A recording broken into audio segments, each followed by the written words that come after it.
Number 19, Steel. So if you weren't around when he was big, no pun intended, Shaquille O'Neal was one of the most iconic figures, even outside of basketball. He was a superstar, and when you get that big, you feel like you can venture outside your bubble into other things, like making movies. Yes, for a short time, O'Neal was an actor. The only movies I've seen of him are the movie Kazam, where Shaq flexes his rapping skills. Cause I am Kazam. Ooh, man. I'm more than I seem, you all are looking at your dream.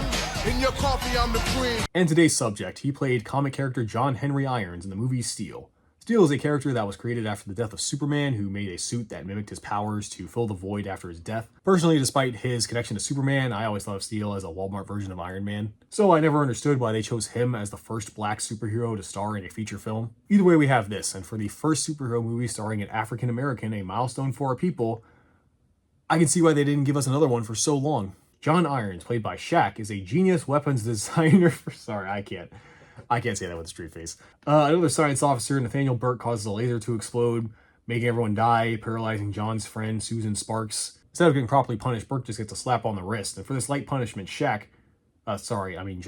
resigns from the military and moves back to his home of Los Angeles. But guess who's also there? Burke, who's selling Irons weapons that he made on the streets. So to stop this new influx of high-tech gangbanging, John, along with Sparky and an old guy named Uncle Joe, make the steel suit to combat crime. And I'm just going to assume my audience doesn't recognize him because you're all a bunch of weebs. But Uncle Joe is played by Richard Roundtree, who is best known as John Shaft. Yes, the private dick that's a sex machine to all the chicks, reduced to a comedic relief old man.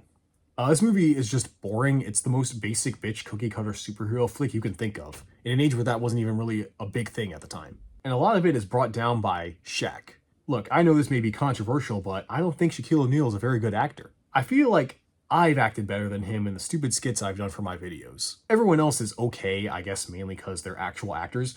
It's so distracting watching Shaq, seriously, man. It's just insane. It's insane that he's trying to act like a regular person. Normally I try to throw in a positive thing when I'm being this negative, try to find light at the end of the tunnel. But legit, there was not a single thing I liked about this film.